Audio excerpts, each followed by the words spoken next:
เจ็ดชิ้น20จ้า40ได้16ชิ้นนะครับถ้าอายุ40เขาซื้อโตกันไปดีเองเนี่ยที่หมอกำลังสุดจริง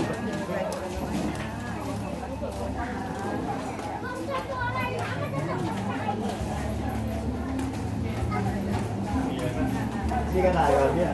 ทั้งหมดก็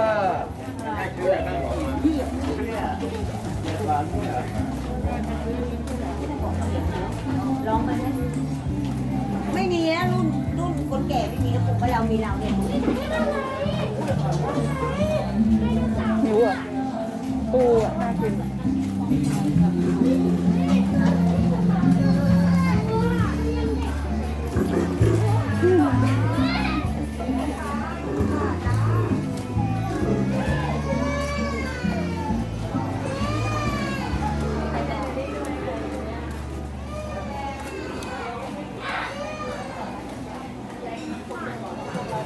ปลากระถุนน่ะ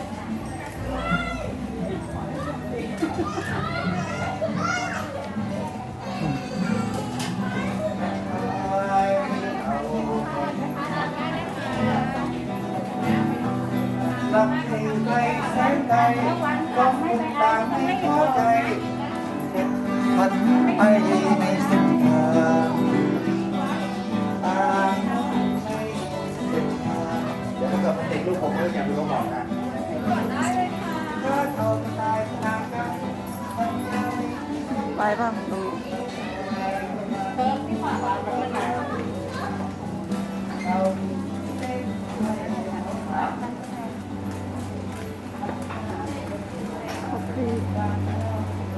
กินข้าวก่อนป่ะกินข้าวก่อนจะไปทำบุญด้วยไปฮะไปให้บุญแล้วจะมากินเหมียว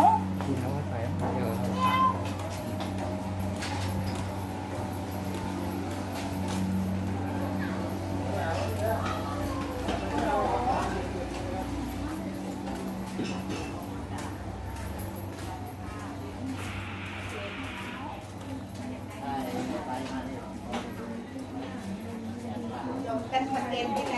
ยายแม่ก็ได้ยกได้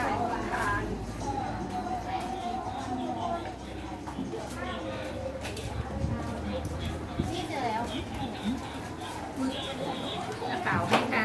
ร้อยเดียวจ้าใจเลยเดียวหัวทีเขาก็ไม่ได้หาที่ใส่ของแถวนี้เลยมีข้าวหลามขีดนะคะฝันเกียวมาข้าวหลามมันเก่งขายที่นี่ก็ไม่ได้คุ้มกันขายกระต๊อกกระแจ๊กถ้าที่นี่ราคา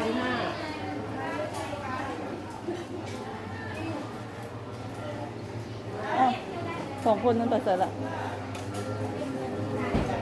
ฮะเป็นยัง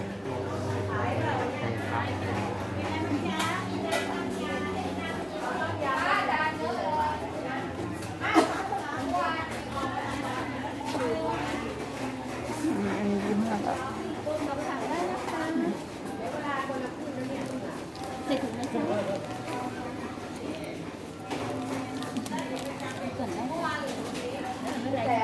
ให้ใส่ถุงค่ะ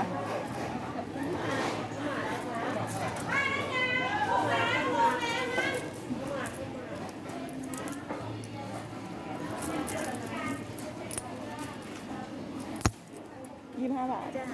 ขอบคุณนะคะ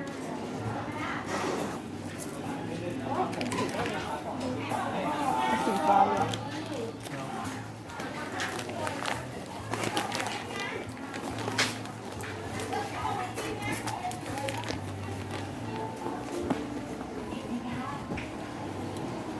ไหนล่ะอยู่ไหนล่ะเอาหาอยู่ไหนล่ะเดินนะครับผมน้ำนะครับก่อนเดินก่อนนะครับ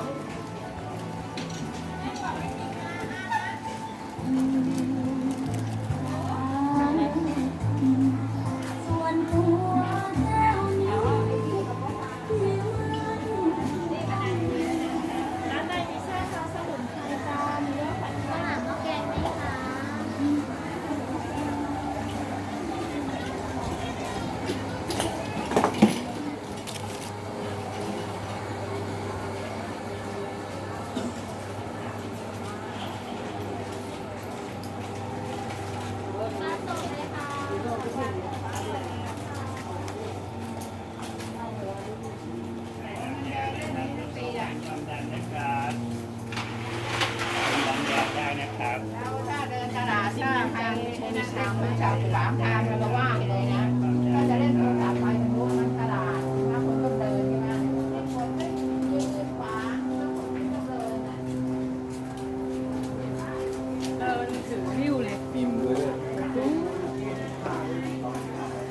หอยถึง20จ้ะ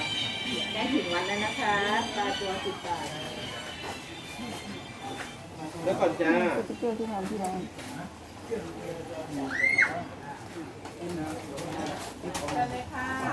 มีแอลอยู่นี่นี่มาก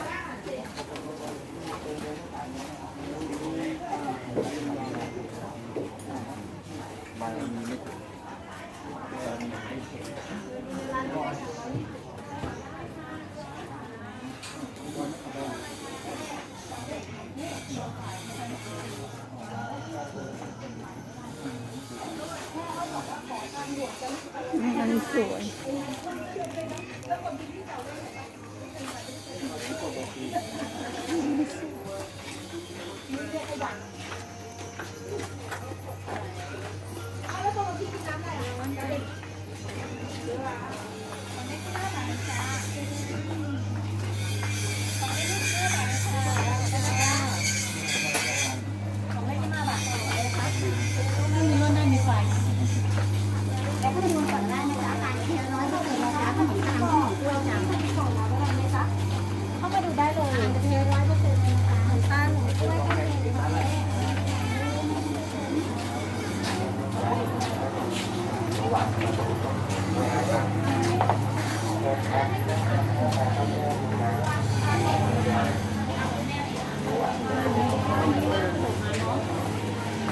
เลยน่ารักมากลองดูสิคะรสชาติเหมือนเดิมไหมก่อน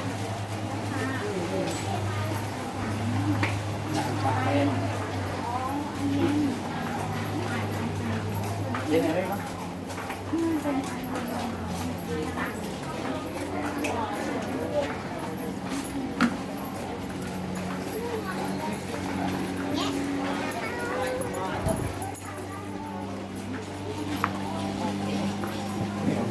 ขนมไทยโบราณนะคะคุณพี่ขนมช่อม่วงค่ะ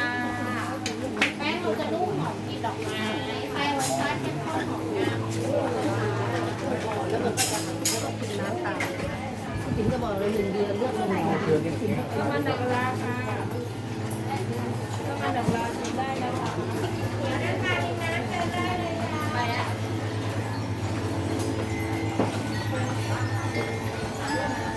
บอกไปก่อนใช่ไหมร้อนแล้วมันทานตามตัวไทยร้านนะคะคืนนี้เราเหนื่อยกันนะคะ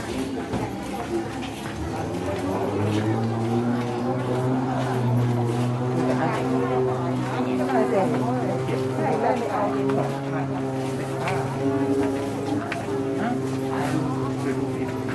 แล้วแต่ละ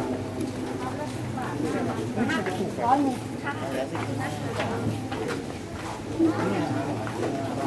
ช่วงเล็กนี่นะ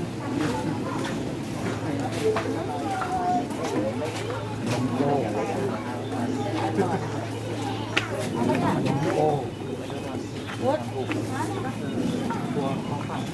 เป็นไม่ได้เหรอแล้วควรขา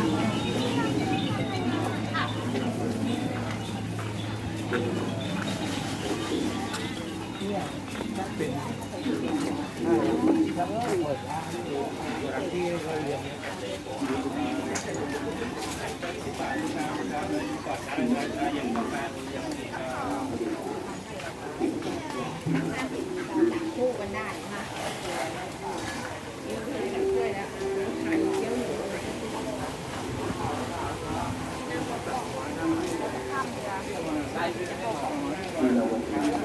มาโหราแล้วเนาะโอ้ยโหรา